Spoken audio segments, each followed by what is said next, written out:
আমরা সিদ্ধান্ত নিয়েছি যে বিভিন্ন ইউনিভার্সিটির যেহেতু আমাদের একই সাবজেক্ট থেকে এই ডিগ্রি এইভাবে অফার করা হয়, তো আমরা তোমাদেরকে BSc engineering in applied chemistry and chemical engineering এবং যদি আবার তোমাদের দরকার হয়, তোমরা যেহেতু অন অ্যাপ্লিকেশন একটা ইকুইভ্যালেন্ট সার্টিফিকেটের ডিমান্ড আছে তোমাদের, তো এটা নিয়ে আমরা অনেক আলোচনা করেছি। আমরা দিয়েছি যে যদি ছাত্রদের উপকার হয় তাহলে তারা অ্যাপ্লিকেশন করবে, অ্যাপ্লিকেশন করলে এটা তো একটা প্রসিজার আছে, অ্যাপ্লিকেশন করবে সেখানে তাদেরকে equivalence BSc honours in applied chemistry and chemical engineering certificate দেওয়া হয়।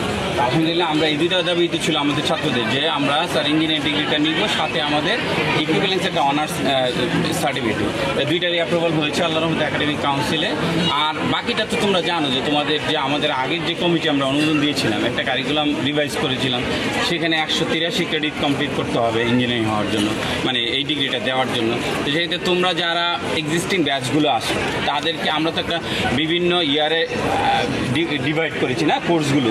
সাপোজ এখন যারা 4th ইয়ারে আসো তারা তো পরবর্তীতে ওই কোর্সগুলো করে নিতে হবে, নাহলে তো ওরা তো সামনে পাচ্ছে না কেউ। তো যাদের কোর্স পিছনের ইয়ারে চলে গেছে সেই কোর্সগুলো আমরা পেন্ডিং হিসেবে করাইয়া তোমাদেরকে আমরা ওই ডিগ্রিটা কমপ্লিট করবো।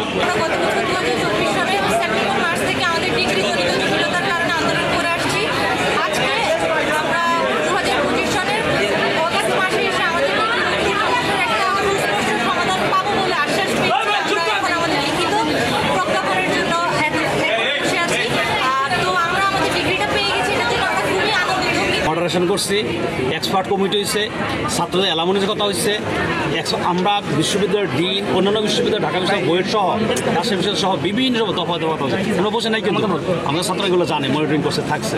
স্টুডেন্টরা অনেকদিন ধরে আসলে আন্দোলন করছে তাদের ডিগ্রির বিষয়ে। ওরা বিএসসি ইঞ্জিনিয়ারিং জায়গায় বিএসসি ইঞ্জিনিয়ারিং ডিগ্রি চাচ্ছিল বিএসসি সায়েন্সের জায়গায়। তো আমরা নিজেরাও এই বিষয়ে ইউসিদের চিঠি দিয়েছি, একাডেমিক কাউন্সিলের একাধিক মিটিং করেছি ইউসির সাথে। আমি নিজে পার্সোনালি ইউসির মেম্বার এবং সচিবের সাথে কথা বলেছি।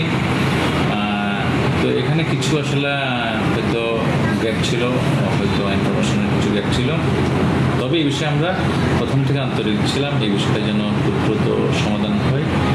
এবং আমরা চাই না আসলে স্টুডেন্টরা একটা দিনও আসলে নষ্ট হবে, স্টুডেন্টদের প্রতিটা ঘন্টায় ওদের ইম্পর্টেন্ট, প্রতিটা দিনও ইম্পর্টেন্ট। সো আমরা চাচ্ছিলাম খুব দ্রুত এটার সমাধান হোক। সো এই বিষয়ে আজকে আমরা আসলে একাডেমিক কাউন্সিলের জরুরি মিটিং ছিল আমাদের, এবং এখানে সিদ্ধান্ত হয়েছে ওদের এই যে ডিগ্রির বিষয়ে, সো ওদের আমরা আসলে ইঞ্জিনিয়ারিং ডিগ্রি দেওয়ার বিষয়ে একমত হয়েছি। বছর সেপ্টেম্বর মাস থেকে আমরা স্মারকলিপি দিয়ে আসছিলাম বিশ্ববিদ্যালয়ের প্রশাসন বরাবর এবং আমাদের বিভাগ বরাবর, যেখানে হচ্ছে আমাদের অ্যাপ্লাইড কেমিস্ট্রি কেমিক্যাল ইঞ্জিনিয়ারিং বিভাগে বর্তমান যে ডিগ্রিটা দেওয়া হয় BSc honours in applied chemistry chemical engineering, সেটা পরিবর্তন করে রাজশাহী বিশ্ববিদ্যালয়ে যেটা BSc engineering in applied chemistry chemical engineering with equivalent honours in applied chemistry যে সার্টিফিকেটটা দেওয়া হয় সেটার জন্য দীর্ঘদিন ধরে আমরা আন্দোলন সংগ্রাম করে আসছি, যার কারণে আমরা ক্লাস পরীক্ষা কোনো কিছু দিতে পারিনি, যার কারণে আমরা অনেক বেশি পিছিয়ে গেছি। এখন বিশ্ববিদ্যালয় প্রশাসন জরুরি যে একাডেমিক কাউন্সিল করছে, জরুরি একাডেমিক কাউন্সিল করে তারা যে সিদ্ধান্ত দিয়েছে এই সিদ্ধান্ত আমরা খুশি। যেখানে হচ্ছে আমরা অন্যায়ের বিরুদ্ধে সবাই প্রতিবাদ করবো এবং ন্যায় আর ইনসাফের পক্ষে আমরা সবাই একত্রিত হবো। আমাদের ইন্টারেস্ট অন্য জায়গায়, আমাদের মুখ অন্য জায়গায়, আমাদের ন্যায় এবং ইনসাফের পক্ষে আমরা সবাই একত্রিত হবো।